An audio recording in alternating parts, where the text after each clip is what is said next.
Romanos capítulo 1, versículo 8. Dice Pablo: en primer lugar doy gracias a mi Dios por medio de Jesucristo por todos vosotros, porque por todo el mundo se habla de vuestra fe. Pues Dios, a quien sirvo en mi espíritu en la predicación del evangelio de su Hijo, me es testigo de cómo sin cesar hago mención de vosotros siempre en mis oraciones, implorando que ahora, al fin, por la voluntad de Dios, logre ir a vosotros, porque anhelo veros para impartiros algún don espiritual a fin de que seáis confirmados, es decir, para que cuando esté entre vosotros nos confortemos mutuamente cada uno por la fe del otro, tanto la vuestra como la mía. Y no quiero que ignoréis, hermanos, que con frecuencia he hecho planes para ir a visitaros y hasta ahora me he visto impedido, a fin de obtener algún fruto también entre vosotros, así como entre los demás gentiles. Tengo obligación tanto para con los griegos como para con los bárbaros, para con los sabios como para con los ignorantes. Así que por mi parte ansioso estoy de anunciar el evangelio también a vosotros que estáis en Roma. Si hay algo que es evidente en la vida del apóstol Pablo, es su pasión por Cristo y por su iglesia. Esto es algo que se percibe fácilmente al leer cualquiera de sus cartas, incluyendo esta carta a los romanos que comenzamos a estudiar la semana pasada. Pablo deseaba profundamente visitar esta iglesia, pero hasta el momento no había podido hacerlo, y es precisamente por esa razón que les escribe esta carta. Aunque él no los conocía personalmente, deseaba bendecirlos con el evangelio, y ya que no había podido ir, entonces decide hacerlo por escrito. Ahora, Romanos, que es una carta bastante profunda, no es un ensayo teológico escrito a un grupo de estudiantes en un seminario. Es una carta escrita a un grupo de creyentes comunes y corrientes como tú y como yo. Pero Pablo conoce la importancia de tener una comprensión adecuada del evangelio y de sus implicaciones, y de ahí la urgencia de enviarles esta carta, que, como decía, por momentos se torna profunda teológicamente hablando.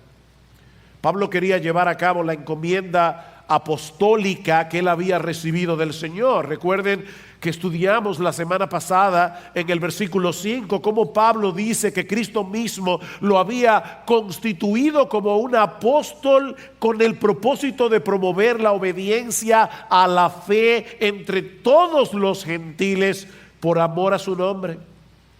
Pablo anhelaba ver a hombres y mujeres de todas las naciones, los gentiles, con este tipo de fe que produce obediencia, y todo eso para que el nombre de Cristo pudiera ser exaltado, pudiera ser magnificado en medio de ellos. Este hombre que había sido un perseguidor de la iglesia, este hombre que odiaba a Cristo con todo su corazón, había sido convertido, había sido transformado, y ahora Pablo amaba a Cristo con tal pasión que él quería que Cristo fuera conocido, amado, servido, glorificado, alabado, exaltado en todas las naciones.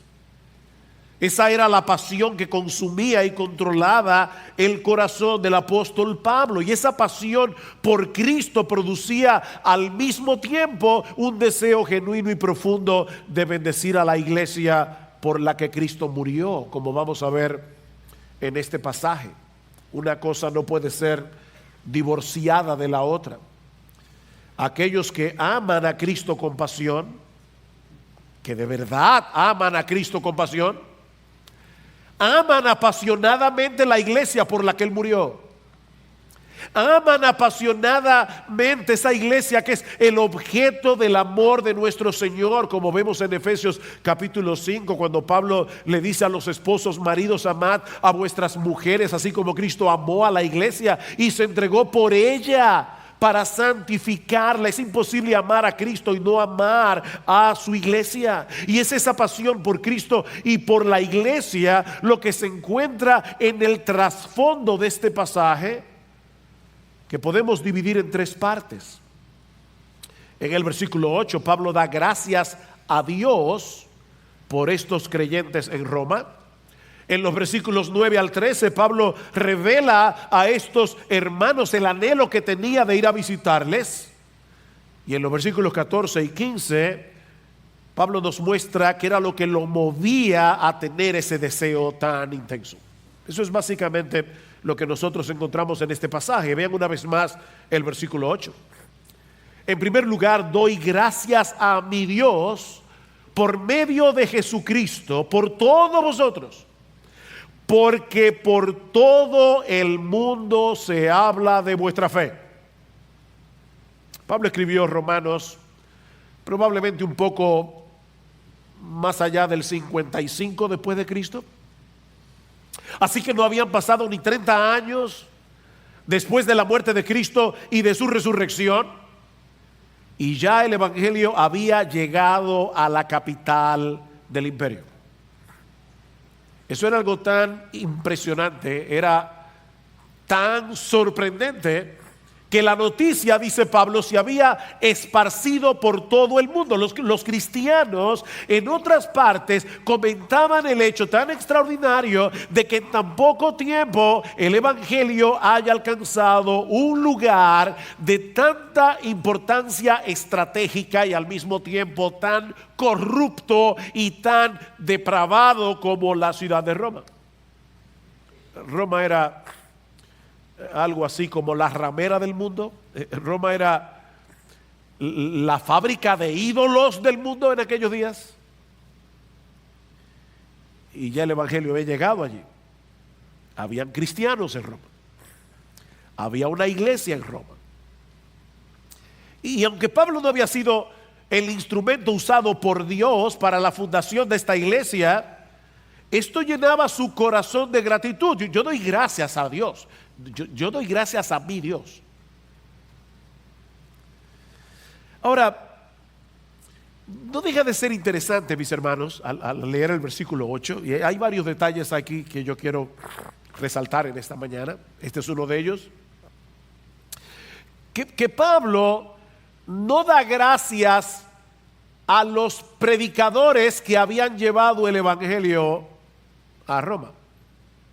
Pablo nos dice aquí: yo le doy gracias a mi Dios de que hubo hombres valientes, dispuestos a llevar el evangelio de Jesucristo al corazón mismo del imperio. Qué bueno que existen tales hombres en la iglesia. No.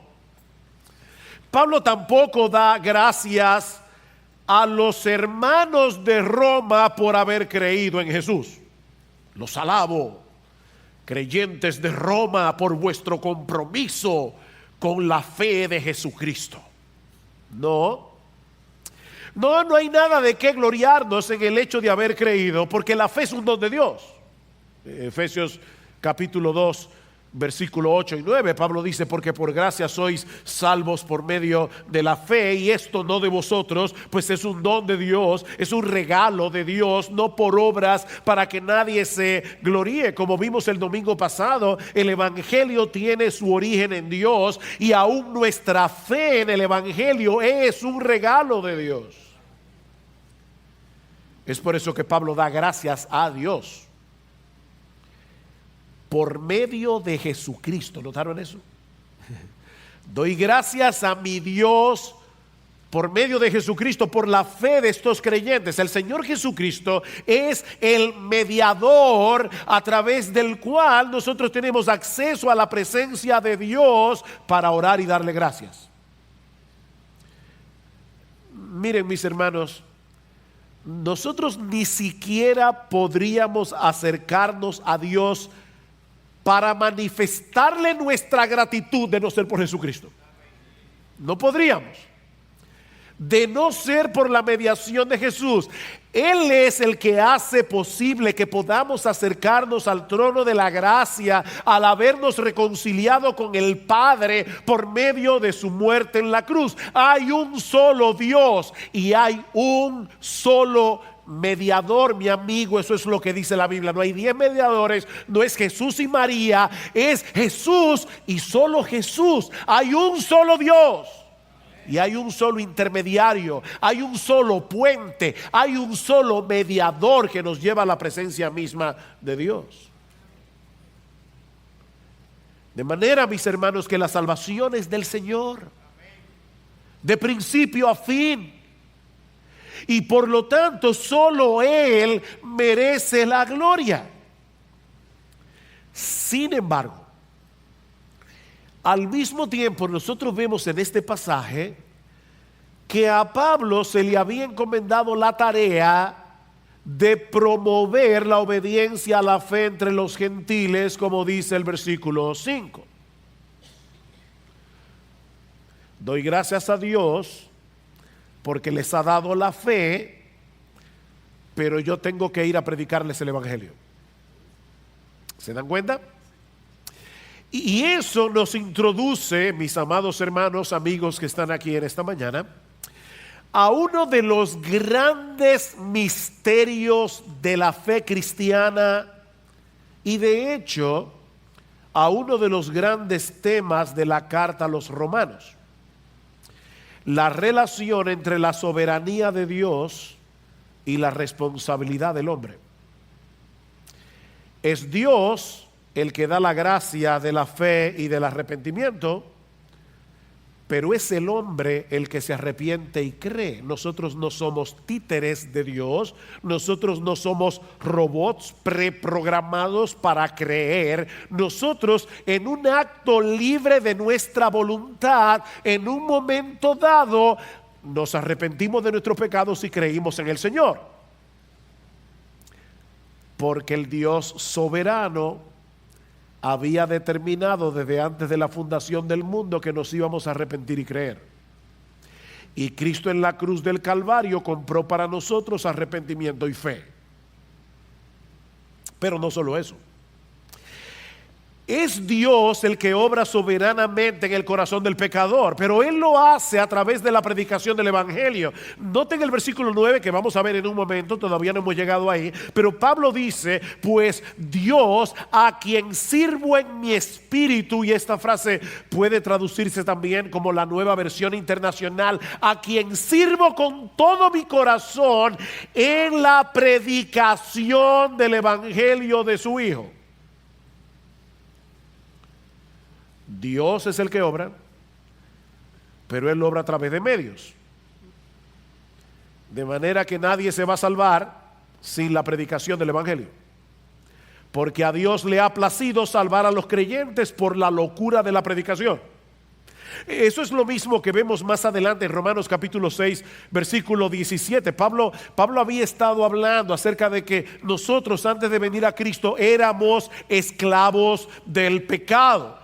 Pero gracias a Dios, otra vez, que aunque erais esclavos del pecado, habéis obedecido de corazón a aquella forma de doctrina a la cual fuisteis entregados. ¿Se dan cuenta? Hubo una forma de doctrina, hubo una doctrina en la que ellos creyeron y alguien les llevó esa doctrina. Alguien les predicó estas doctrinas preciosas del Evangelio. Y ahora Pablo dice: yo doy gracias a Dios que aunque erais esclavos del pecado, habéis obedecido de corazón aquella forma de doctrina a la cual fuisteis entregados, y libertados del pecado vinisteis a ser siervos de la justicia. Dios es soberano, el hombre es responsable.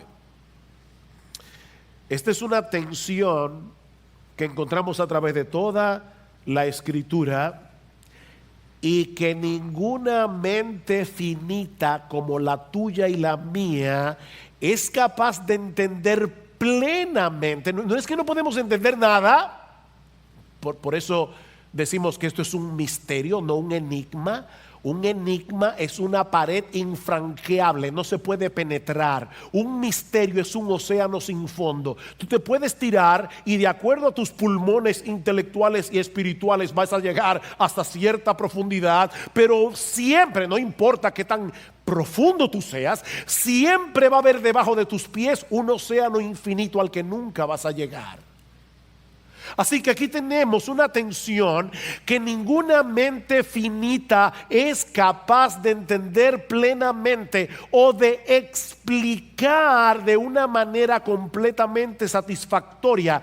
Dios es soberano, el hombre es responsable. Y mis hermanos, créanme, no es exagerado decir que muchos de los errores, muchas de las herejías que han surgido a lo largo de los siglos en la historia de la iglesia han tenido su origen en el intento de eliminar esta tensión.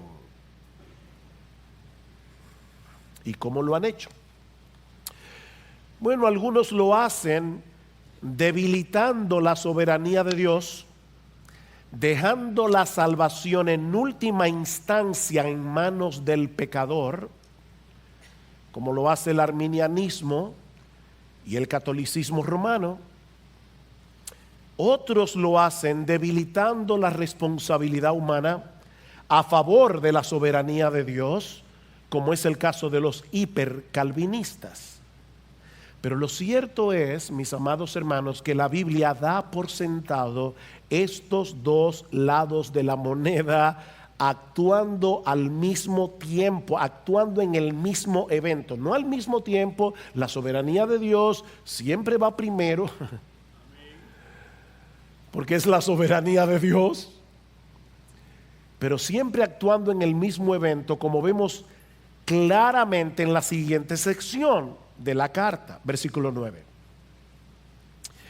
Pues Dios, a quien sirvo en mi espíritu en la predicación del evangelio de su Hijo, me es testigo de cómo sin cesar hago mención de vosotros siempre en mis oraciones, implorando que ahora al fin por la voluntad de Dios logre ir a vosotros. Pablo pone a Dios de testigo de que sin cesar él oraba por estos hermanos y que él le pedía a Dios en oración: por favor, Señor, en tu santa y perfecta voluntad, concédeme el anhelo de mi corazón, déjame ir a Roma, déjame ir a Roma. Pablo quería ir a Roma, vean el versículo 11, porque anhelo veros. Versículo 13, no quiero que ignoréis, hermanos, que con frecuencia he hecho planes para ir a visitarlos. Versículo 15, así que por mi parte ansioso estoy de anunciarles el evangelio. ¿Ven el punto?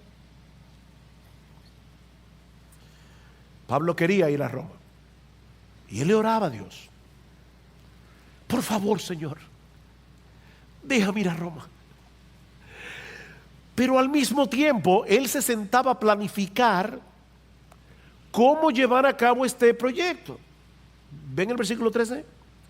Otra vez, no quiero que ignoréis, hermanos, que con frecuencia he hecho planes para ir a vosotros a visitarlos, y hasta ahora me he visto impedido a fin de obtener algún fruto también entre vosotros, así como entre los demás gentiles. Tal parece que la razón por la que Pablo se había visto impedido de llegar a Roma era que él no había completado su obra evangelizadora en Grecia y en sus alrededores. Más adelante en Romanos capítulo 15 versículo 19, Pablo dice que desde Jerusalén y por los alrededores hasta el Ilírico he predicado en toda su plenitud el evangelio de Cristo. Pero ahora escuchen lo que sigue diciendo: por esta razón muchas veces me he visto impedido de ir a vosotros. ¿Ven? Él estaba en otra cosa, él tenía otras responsabilidades, pero ahora, no quedando ya más lugares para mí en estas regiones, y puesto que por muchos años he tenido un gran deseo de ir a vosotros, cuando vaya a España iré a vosotros. Romanos 15, 22. Pablo tenía años deseando ir a Roma. y se lo había pedido a Dios en oración una y otra vez. Pero al mismo tiempo, él se sentaba a planificar el viaje.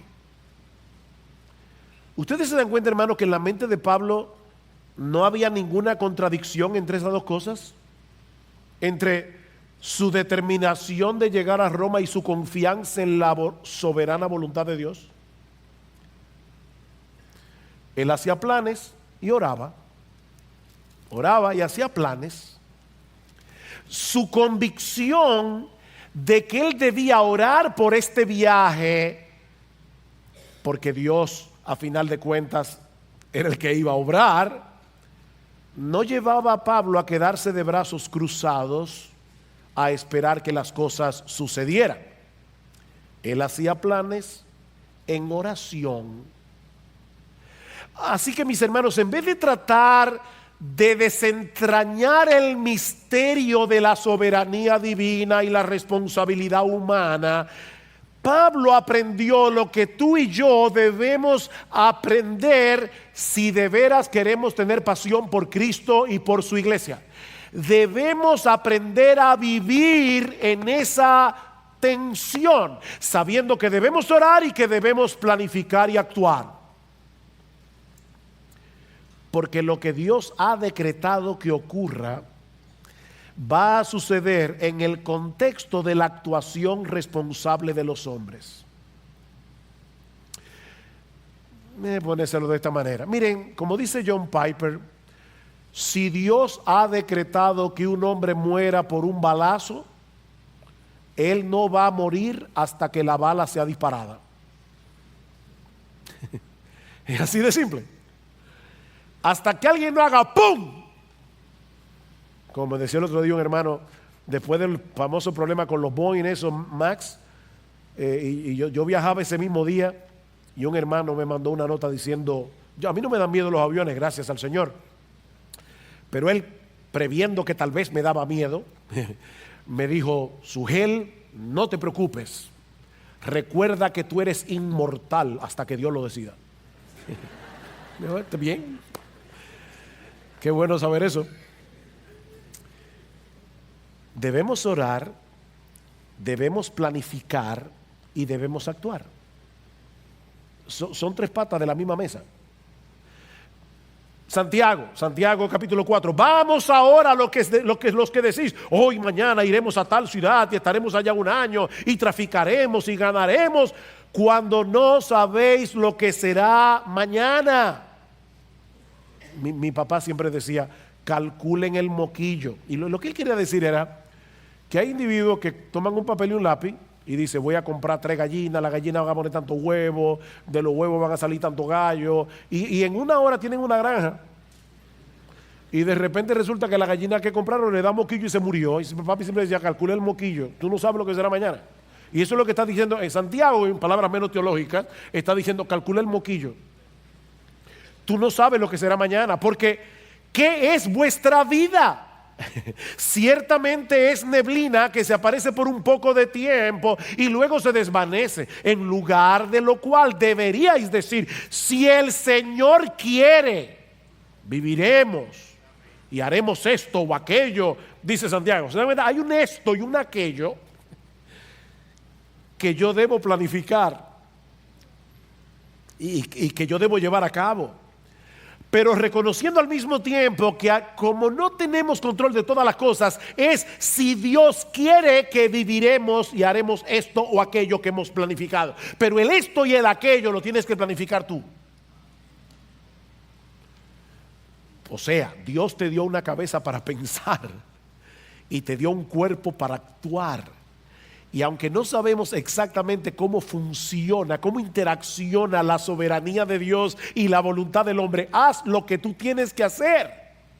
Es como el famoso texto de Filipenses capítulo 2, versículo 12, donde Pablo nos exhorta a ocuparnos en nuestra salvación con temor y temblor. ¿Quién debe ocuparse en su salvación con temor y temblor? ¿Quién? Es una pregunta. Y yo espero que ustedes me respondan.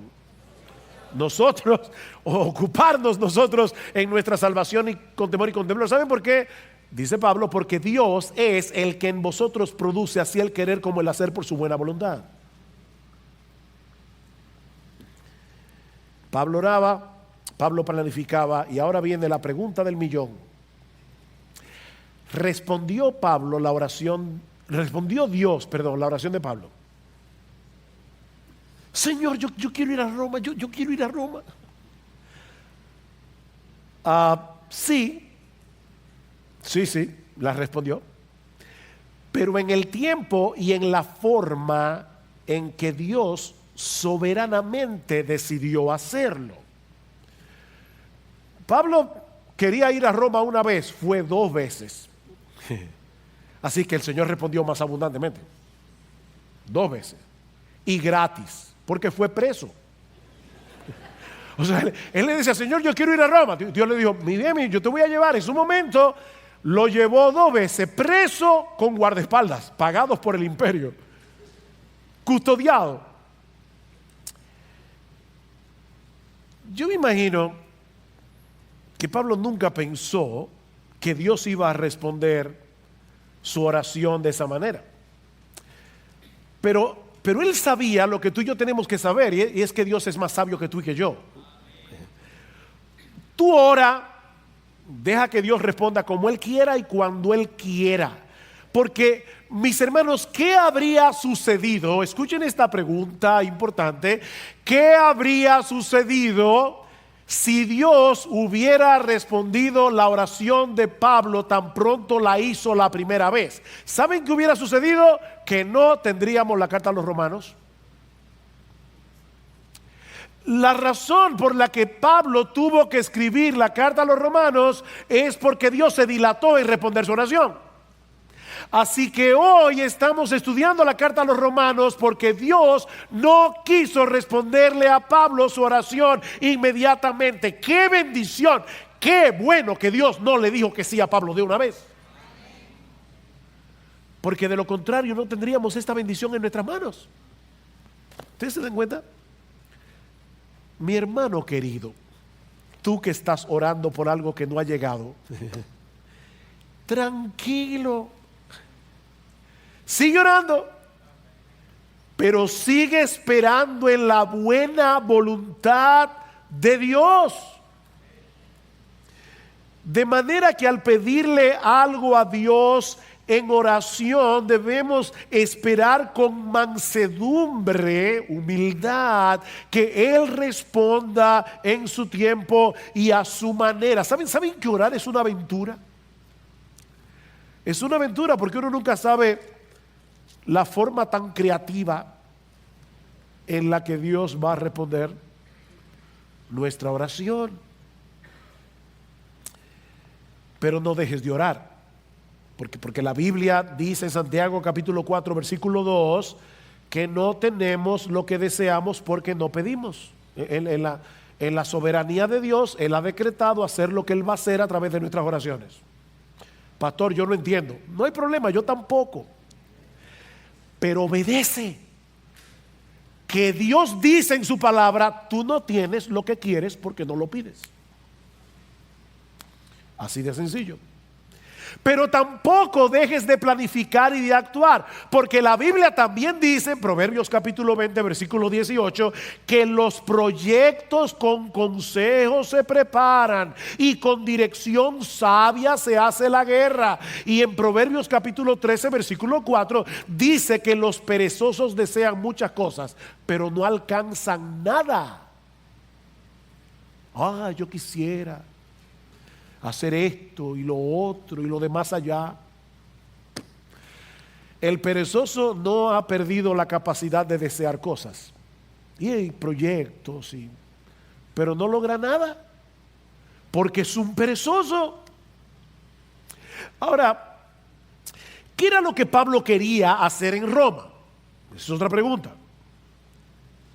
¿Por qué esa insistencia en ir a Roma? Pastor, para ver el Coliseo. No. De hecho, el Coliseo ni existía. El Coliseo lo comenzaron a construir en el año 71 después de Cristo por Vespasiano. O sea, ya Pablo estaba muerto cuando empezaron a construir el Coliseo romano.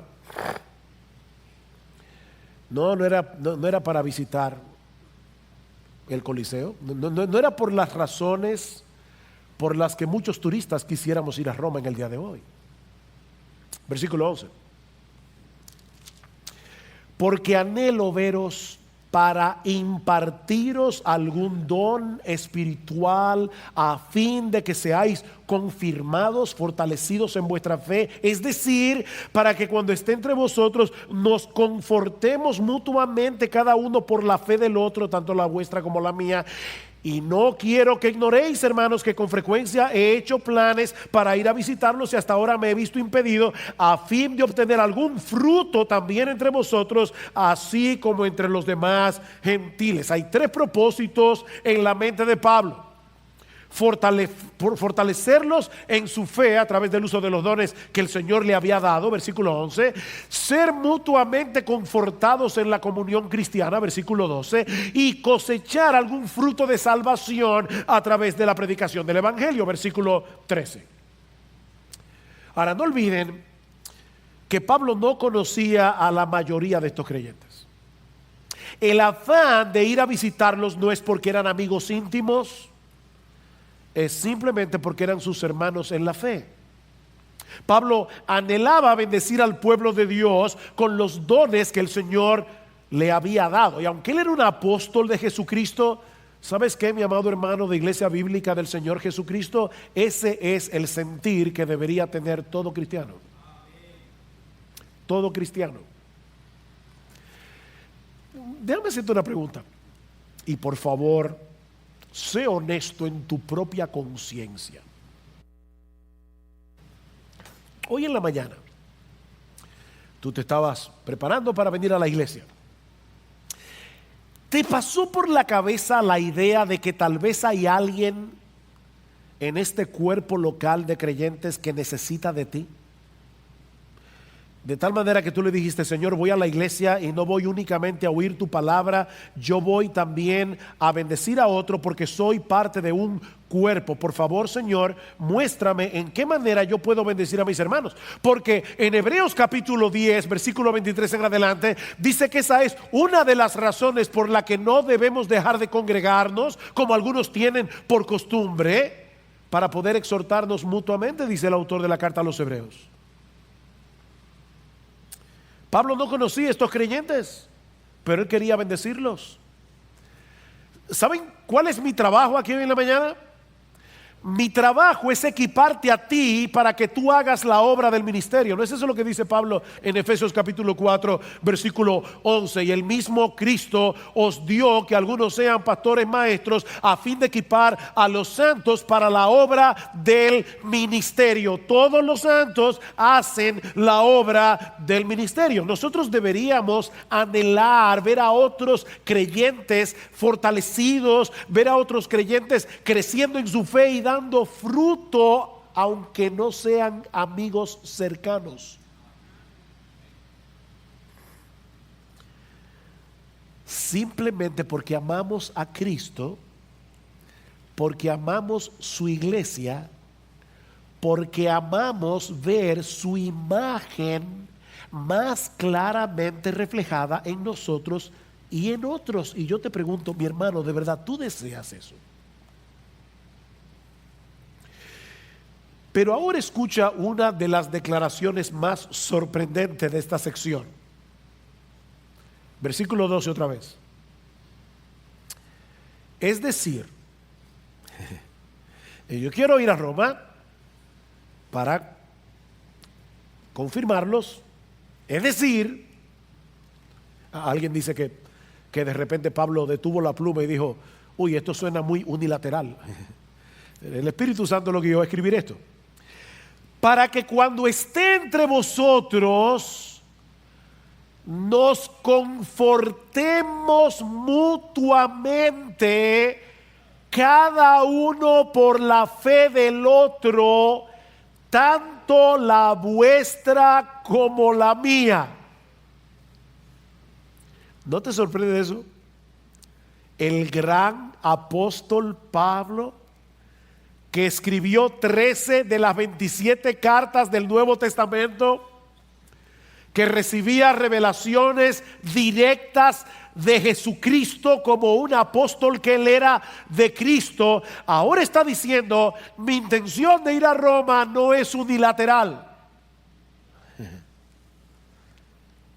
Yo quiero ser animado por vosotros. Yo necesito ser edificado por vosotros. ¿Ven? Él no quería que los hermanos en Roma lo vieran como el super apóstol Pablo, que no necesitaba de nada ni de nadie, porque Jesucristo le suplía directamente todo el combustible que él necesitaba desde el cielo. ¡Pum! A él solo. No. Pablo era un cristiano, como tú y como yo. Era un ser humano, con luchas, con tentaciones, con debilidades, con temores. Cuando Pablo escribe su primera carta a los Corintios, él les confiesa que estuvo entre ellos, oigan esto, con debilidad, con mucho temor y temblor. Pablo. Y lo grande es que él no le molesta decirlo. O sea, Pablo no era de esos creyentes que siempre tienen una sonrisa colgate. ¿Y cómo tú estás? En victoria. Siempre. Déjame decirte a los dominicanos: no sea tan hablador. Eso no es verdad. Eso no es verdad. Te estás engañando. Tú quieres dar una imagen. ¿Se acuerdan de esa película, de ese libro, perdón, que se hizo muy famoso? Lo que se acuerden van a revelar la edad. Es el libro de, creo que era de Eric Fromm. I'm okay, you are okay. Yo estoy bien, tú estás bien, todos estamos bien. Aquí todos estamos bien.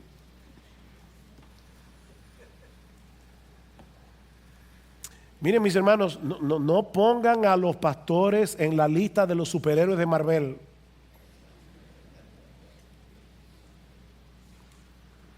Porque son hombres de carne y hueso, con sus propias luchas, con sus aflicciones.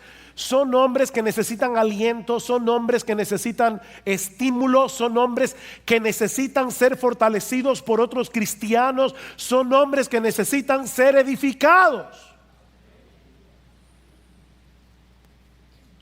Escuchen esta descripción del ministerio, Pablo, 2 Corintios 4. Pero tenemos este tesoro en vasos de barro. Oí en estos días una prédica que me envió mi hija. Wow, me chocó. Este hombre decía que en la época de Pablo hacían unas vasijas de barro con un tesoro adentro, un tesoro valioso. Ellos pensaban: si yo pongo este tesoro tan valioso en esta vasija que no cuesta nada, los ladrones no van a buscar ahí. Ahora, esas vasijas eran como las alcancías en el día de hoy. Para sacar el tesoro había que romperlas. Una vez alguien me dijo: Sugel, cuando Dios decide usar a un hombre, ese hombre va a sufrir mucho. Y eso no es para los pastores solamente. Es que la vasija tiene que ser rota para que el tesoro pueda salir. Y Pablo está diciendo: nosotros tenemos un tesoro en vasos de barro. ¿Saben para qué? Para que la excelencia del poder sea de Dios y no de nosotros, que estamos atribulados en todo, mas no angustiados, en apuros, mas no desesperados, perseguidos, mas no desamparados, derribados, pero no destruidos.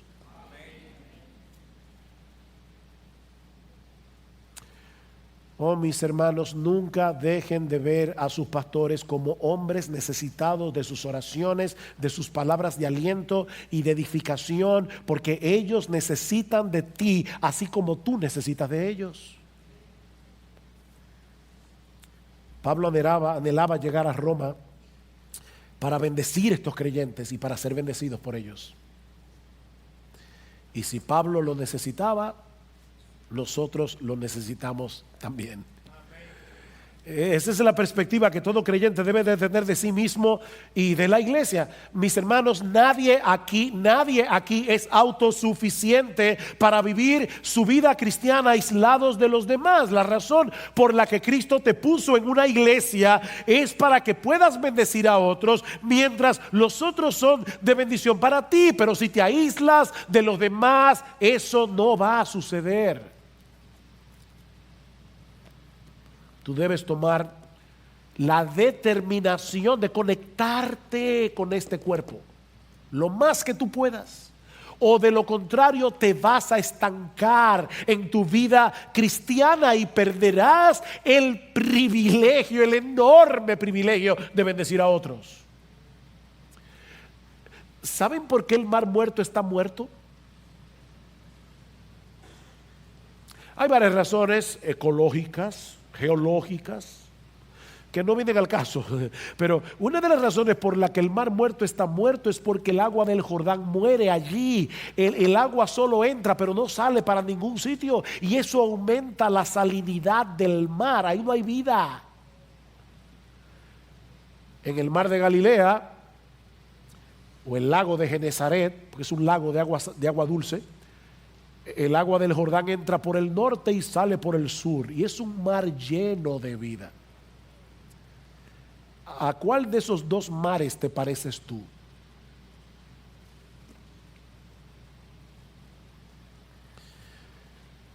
¿Eres de los que vienes a la iglesia los domingos únicamente a recibir el agua desde el púlpito? ¿O esa palabra resuena de tu corazón al corazón de otros cada semana? Pero hay algo más en nuestro texto que veremos más brevemente. Ya vimos que Pablo da gracias a Dios por estos creyentes en Roma. Ya vimos que Dios pide en oración a Dios la oportunidad de visitarles. Pero ahora Pablo quiere revelar a estos hermanos la motivación detrás de su anhelo, si quieren ponerlo de otro modo, la fuerza motora que mantiene en movimiento esa determinación en el corazón de Pablo. Versículo 14. Tengo obligación tanto para con los griegos como para con los bárbaros, para con los sabios como para con los ignorantes. Así que por mi parte, ansioso estoy de anunciar el evangelio también a vosotros que estáis en Roma. Me gusta más como lo dice la Reina Valera del 60. Y de hecho es más literal. Por lo menos la palabra que aquí se traduce como obligación es una palabra que significa deudor. Pablo dice, Reina Valera del 60, a griegos y a no griegos, a sabios y a no sabios, soy deudor. Soy deudor. El mismo Pablo que va a escribir más adelante en el capítulo 13 de Romanos, no debáis a nadie nada, sino el amaros unos a otros. Ahora les dice a estos creyentes de Roma, yo tengo una deuda en lo que respecta al evangelio. Pablo les escribe a los corintios y les dice, me es impuesta necesidad predicar el evangelio. Él tenía un sentido de obligación. Alguien va a decir, bueno, pastor, claro, él era un apóstol. Y es verdad, Pablo era un apóstol. Y esa era una de las razones por la que Pablo sentía obligación de predicar el evangelio. Pero ¿qué de ti de mí? Tú y yo no somos apóstoles. Y la mayoría de ustedes no son pastores. ¿Podemos nosotros identificarnos con estas palabras de Pablo? Y poder decir como él, yo soy deudor, yo debo el evangelio. Observa algo importante aquí, muy importante, muy importante. Mis hermanos, ¿de quién era deudor Pablo? Pablo dice, yo soy deudor. ¿Deudor de quién? ¿Se sentía Pablo que él era un deudor de Dios? No. No, porque el evangelio es un don de gracia. Vean, en el versículo 5 Pablo dice, por medio de quien hemos recibido la gracia y el apostolado para promover la obediencia a la fe. Y más adelante va a decir que la salvación es por fe y para fe, como está escrito, mas el justo por la fe vivirá. La salvación es por gracia. Y la gracia es un don que Dios nos da gratuitamente. Nosotros teníamos una deuda con Dios por causa de nuestros pecados. Pero esa deuda fue cancelada. Esa deuda fue pagada hasta el último centavo por nuestro Señor Jesucristo. Así que la gracia no nos hace deudores de Dios, porque de lo contrario ya no sería gracia. No, Pablo era deudor de los griegos y de los bárbaros. Los bárbaros era como los griegos veían a todo el mundo, porque ellos se veían como superiores. Y por eso se inventaron la palabra bárbaro, que en griego suena igual que en español, barbar. Es como una gente que habla mucho disparate. Es una palabra onomatopéyica. ¿Se entendió, verdad? Las palabras onomatopéyicas suenan como lo que significan.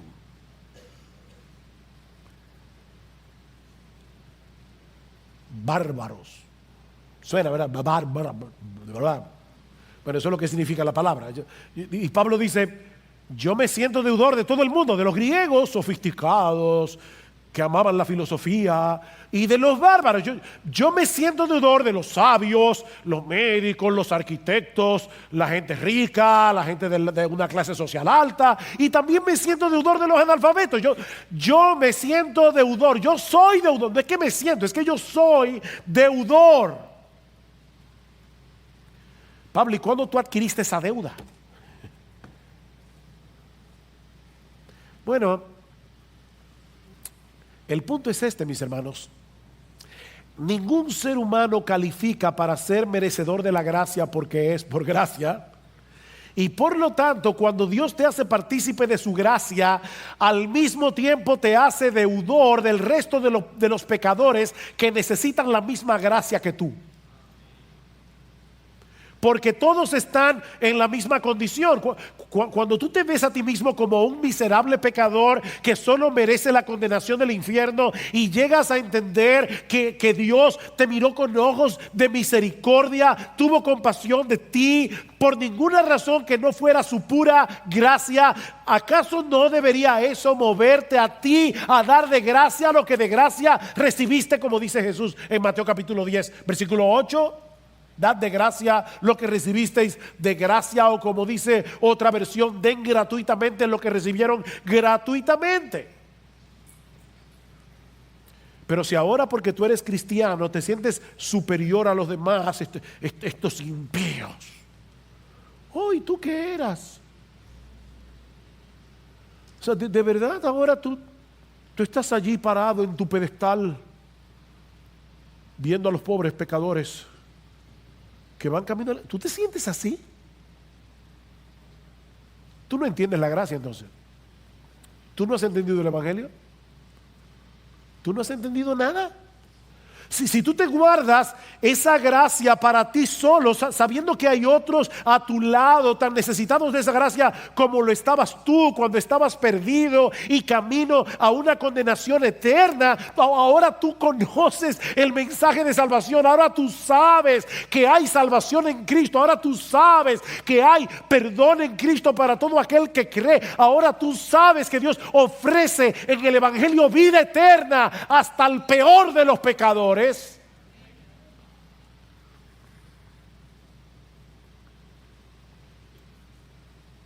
¿Y tú no quieres compartir eso? De verdad tendríamos razones para sospechar que tú no has entendido todavía lo extraordinariamente maravillosa que es la gracia de Dios en Cristo. Es una especie de deuda moral, pero es mucho más que eso. ¿Ustedes se acuerdan de aquellos dos leprosos que se estaban muriendo de hambre en un tiempo que había un asedio a la ciudad de Israel? Y de repente el campamento de los asirios, Dios les envió un temor tan grande que salieron huyendo, y estos israelitas dijeron: mira, ya vamos a donde los asirios, si nos toman prisioneros por lo menos nos van a dar de comer. Y cuando llegan encuentran el campamento vacío, porque los asirios habían huido, los sirios, perdón, habían huido, y estaba todo lleno de ropa, comida, y estos hombres comienzan a comer como unos desaforados. Y de repente uno de ellos le dice: no está bien lo que estamos haciendo, esto no está bien. Ahí hay un pueblo muriéndose de hambre y nosotros estamos aquí comiendo un banquete. Oh, mis hermanos, allá afuera hay un mundo muriéndose en sus pecados. Y nosotros estamos aquí tranquilamente en aire acondicionado recibiendo un banquete cada domingo del Evangelio de Jesucristo. Es una deuda moral, pero es más que eso. Es más que eso. La gracia de Dios nos hace deudores, no a Dios, recuerden, a los que necesitan la misma gracia que tú. Esa gracia nos hace deudores, pero con una deuda que no es una imposición legalista, es una deuda de asombro, de gozo y de gratitud. Cuando los discípulos fueron amenazados para que no siguieran hablando más en el nombre de Cristo, ¿saben lo que ellos dijeron? No podemos dejar de decir lo que hemos visto y oído. No podemos. Si nos quieren matar, como hicieron con esos creyentes en Sri Lanka en la mañana de hoy, que nos maten. Que no podemos. El Hijo de Dios se hizo hombre para obedecer perfectamente la ley de Dios en nuestro lugar. Luego fue a la cruz a pagar nuestra deuda con la justicia del Padre. Por causa de Él, todos nuestros pecados han sido perdonados. Él nos ha librado de la condenación del infierno. Él nos ha dado gratuitamente por gracia el don de la vida eterna. Y ahora ustedes pretenden que no digamos nada.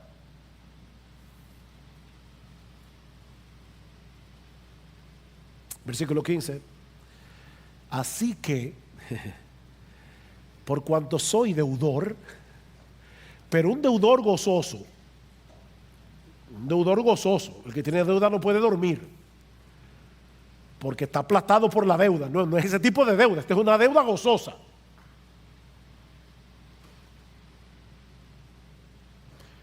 Por mi parte, ansioso estoy de pagar esa deuda. Ansioso, yo no veo la hora de llegar a Roma y decirle a estos romanos que hay salvación en Cristo, decirle a estos romanos que son adictos al poder, que se creen la última Coca-Cola del desierto, que el Evangelio es verdadero poder. Yo no veo la hora, ansioso estoy de anunciar el Evangelio también a vosotros que estáis en Roma. Y noten que no era simplemente para predicar el Evangelio a los perdidos. A vosotros que estáis en Roma, a los que recibieron la carta, que eran cristianos. Porque el mismo Evangelio que salva es el mismo Evangelio que santifica, es el mismo Evangelio. Y Pablo anhelaba profundamente ver a estos creyentes creciendo espiritualmente, fortaleciéndose en su fe, para que ellos también pudieran ser instrumentos en las manos de Dios para bendición de otros, como dice el versículo 12, para que seamos mutuamente confortados por la fe vuestra y por la mía. Si nos fortalecemos en la fe, vamos a poder confortarnos mutuamente. Los pastores no estamos llamados a hacer todo en la iglesia. Nosotros, como decía hace un momento, equipamos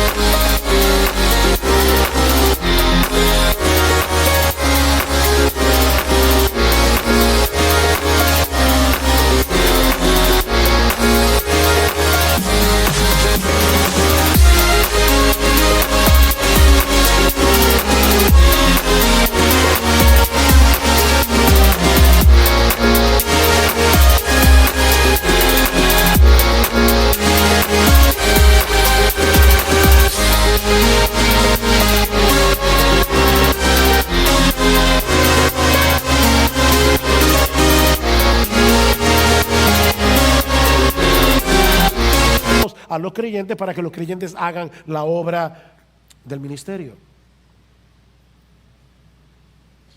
Y ahora yo te pregunto, ¿tú percibes en ti esa misma pasión por Cristo y por su iglesia que Pablo evidencia en este pasaje? ¿Te sientes compelido a bendecir a los otros con los dones y talentos que el Señor te ha dado? ¿Es la meta de tu vida poder alcanzar aquello para lo cual tú fuiste alcanzado por Cristo cuando el Espíritu Santo aplicó eficazmente el Evangelio en tu corazón? Cristo te llamó para algo, Él tiene un propósito para ti. Y tú deberías anhelar que cuando te encuentres en el lecho de muerte, tú puedas decir como Pablo: Señor, sí, de manera imperfecta, porque todavía soy pecador, pero tú sabes, Señor, que yo he peleado la buena batalla. Tú sabes, Señor, que yo he acabado la carrera. Tú sabes, Señor, que yo he guardado la fe. Tú anhelas decir eso. Es tal tu asombro por esa bendita gracia de Dios que Él ha derramado sobreabundantemente en ti por medio de Cristo, que tú deseas dar a otros de gracia lo que de gracia recibiste. ¿A ti te asombra todavía el Evangelio? ¿A ti te asombra el Evangelio? En la medida en que tú ves este diamante, porque de hecho, la semana que viene es que vamos a hablar del versículo 16 y 17. Yo los exhorto a que inviten a todo el que ustedes quieran para predicarles que el Evangelio es poder de Dios para salvación. Pero fíjense la conexión. Pablo dice: yo estoy ansioso de ir a predicarles el Evangelio a vosotros que estáis en Roma, versículo 16, porque no me avergüenzo del Evangelio. En otras palabras, la razón por la que yo quiero ir a Roma a predicar el Evangelio es porque yo me glorío en el Evangelio. Es una forma de decirlo al revés. Al decir no me avergüenzo, está diciendo yo me glorío. Yo me glorío en este mensaje. No me avergüenzo. No me avergüenzo de decir que soy evangélico. No me avergüenzo de decir que yo he creído en Jesucristo. No me avergüenzo de decir que yo creo que yo iba camino al infierno y que Cristo me rescató por su muerte en la cruz. Yo no me avergüenzo de ese evangelio, porque ese evangelio es y seguirá siendo hasta que Jesucristo vuelva, poder de Dios para salvación.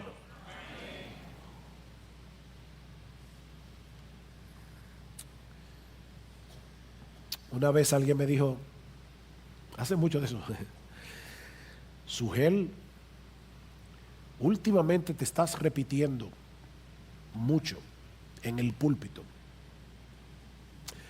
Bueno, los predicadores no deben estar repitiendo las mismas cosas, pero hay una cosa que los predicadores deben hacer cada domingo y que no va a cambiar nunca, y es predicar el Evangelio. Mi tarea no es venir aquí a hablar de profundidades misteriosas. No. Y sorprenderlos. Wow. No, mi tarea es, de la manera más sencilla posible, predicarles el Evangelio todos los domingos. Porque esa es la única manera en que ustedes van a poder crecer en su asombro, en su admiración por el Cristo del Evangelio. Y es a través de esa admiración que todos nosotros vamos a crecer a su imagen. Así que hasta que yo me muera, yo no voy a predicar otra cosa. El Evangelio es un diamante inagotable. Nunca vamos a decir, wow, ya lo entendí, ya lo vi. No, lo seguiremos viendo.